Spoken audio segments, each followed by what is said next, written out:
Hey guys, welcome to another video. 13 DPO today. I'm dipping these. I legit forgot about these, which explains why they stayed in there until pretty much right before they expired. So I'm dipping one of these, I'm dipping one of these. I do have another box of these too. But I'm kind of like, if I see something on this, then I'll use this. If I don't, then, you know, they will be used in the next cycle, which is quite. Anyway, moving on. It is hot today. From the crack of dawn, pretty much. There is just no, even though 1, 2, 3, even though it did say it might rain, it looks like maybe the clouds might be considering gathering. Maybe, I don't know. Honestly, I don't really like rain in the summer. I mean, I hate the constant heat, but rain in the summer kind of feels sticky. I don't know. Not a fan. Anyway, I'm just gonna dip my tests. I did not get the best night of sleep. Iris just tends to, she wakes up like multiple times as though she's having nightmares, which I mean, she probably is if there's no as though. I just kind of keep forgetting that she's older now. That she can actually have nightmares. Timer. So yeah, so she keeps kind of waking up. Let me just set my timer because my brain will not. Okay. She just jumps up crying in her sleep, and there were actually moments last night where like it was several minutes before I could even get her to kind of start calming down. So yeah, I was kind of back and forth all night. I even turned on the baby monitor so I can kind of watch her. So sleep was not something but anyway. I had, my sister-in-law asked me the other day, she has 2 very, very young children. She has a newborn and a 16-month-old now, I believe, the oldest is. And she's struggling quite a bit. It's hard. And she was saying to me, she was asking me, she's like, how do you do it? Like, how do you manage to wake up all hours of the night and still get up in the morning and still get through the day and then still... And I was like, I don't have a choice. Like, I legit, it's not about finding a way to cope, because I kind of thought of this myself a lot of times, like how do you manage, how as mothers, as you know, how can we as parents, because dads do this all the time as well, but as parents, how do you manage to handle like late nights or all-nighters, up and down, back and forth, broken sleep, and then getting up in the morning and kind of, you know, having 1,000 things of your own to do as well as your kiddos. And I've just, no matter how I kind of look at it, no matter, you know, it always comes down to the fact that I don't have a choice.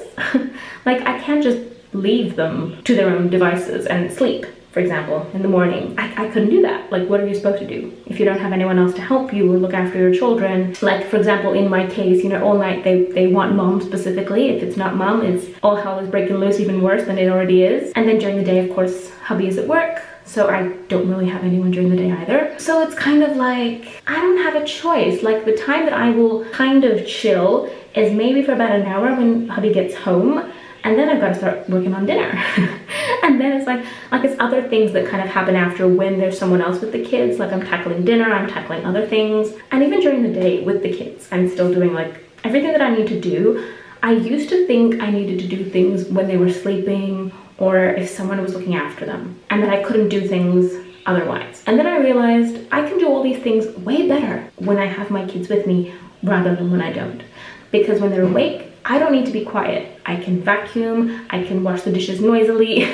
Like, I can do all the things that I need to do without being quiet. Even these videos, like, I prefer that they're awake and I'm able to just chat and do my own thing without worrying about this. Exactly, there we go. Talk about timing. Without worrying about this waking them, for example, and then I have to like leave the video and, you know, run to them or whatnot. Even though they're now old enough, they kind of get up and come and find me anyway, but it's just easier, you know, it feels easier that way. And yeah, but yeah, she was asking me that, and she was kind of like, how on earth do you do it? And I was like, remembering to when my girls were really, really little, I was kind of like, you just do. You just hold the baby and try and do things with one hand and try and get your, you know, your eldest snack while simultaneously holding the baby and trying to kind of, you know, trying to think ahead for like anything that your eldest child might need, because I was breastfeeding, for example. It's just, yeah. Anyway, it is 13 DPO. and I'm not feeling anything. I'm not feeling like the period is coming. I'm not feeling nothing out, nothing, nothing. I don't know what's up. Like my body is, I feel like my body is doing nothing. It's, yeah. Someone asked me in a comment the other day, and I have to look at these tests, but you know me. They said, why don't I wait until my period? And I'm kind of like, I've answered it so many times, but I was just like really sitting and thinking about it yesterday. I was kind of like, what if I did? I had tried it a few times back in the day to kind of think that way. But when I don't test and I'm waiting for my period and I know I'm TTCing, I convince myself I'm pregnant, like 100%. I convince myself I'm pregnant and that I'm waiting. It's just a matter of my period not showing up. So it's not a good idea for me. Because a lot of people are always saying, you know, that it's really stressful doing all these tests and stuff. And I'm like, yes, it's upsetting in the moment because you get a negative result. But the level of stress that I put on myself when I don't know what's happening is a lot worse. So you kind of have to find a balance, you know? Everyone is different. We're all different. And it's perfectly fine to accept that people do things differently. There's nothing wrong with that. Like, I'm fine with people who wait until their period. I'm fine with people who start testing. There are people who test it like 4 DPO and I'm like, girl, like, you know, I test early, but that's, there are people who, you know, look at tests while they're developing. There are people who can't look at them like little old me right now. We're all just so different and it's okay, you know? We're all here for pretty much the same goal. The end goal is the same. It's a matter of getting to that goal. One step then pregnate, or pregnate then one step? I think I'll do the pregnate first and then the one step. Yes, yes, yes. Actually, I'll do one step then pregnate. I'm very decisive as per usual. Okay, let's do one step. Let's just do one step. Let's just jump into one step. And Iris is playing with the stick. I can hear her tapping it.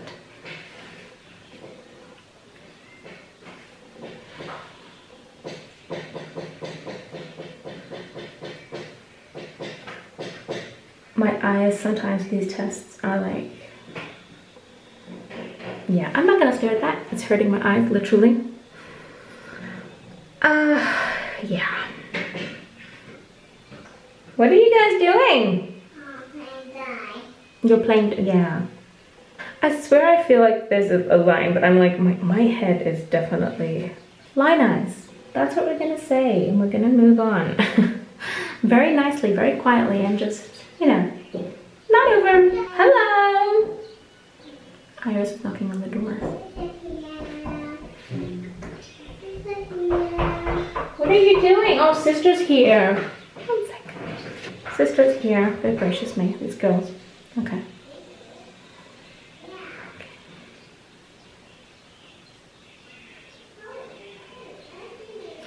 It's always like when you see between the two tests, this one is a lot like thicker, chubbier. I really need to get me some easy at home tests.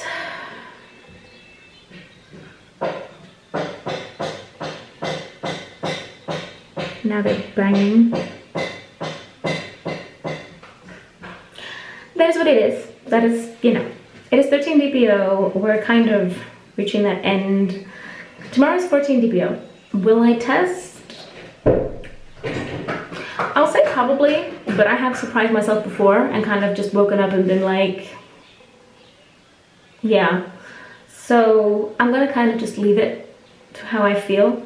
So now I think it's just kind of like an interesting thing of actually seeing if this was ovulation, if it wasn't. It's like, I feel like there might be a line and then it's too late for faint lines. So I have like logic at the same time as, it's kind of a dichotomy. Anyway, I'm gonna go. The girls are playing with the door, which I hate it when they play with the doors and they shut the door because I'm terrified of fingers getting stuck indoors. It's my ultimate fear as a mom. As just, yeah, I hate it. I don't mind anything else. I don't mind them like falling and hitting themselves and just you know, anything else. But doors and fingers are my worst nightmare. So, Iris, Advania, leave the door. I will see you guys tomorrow.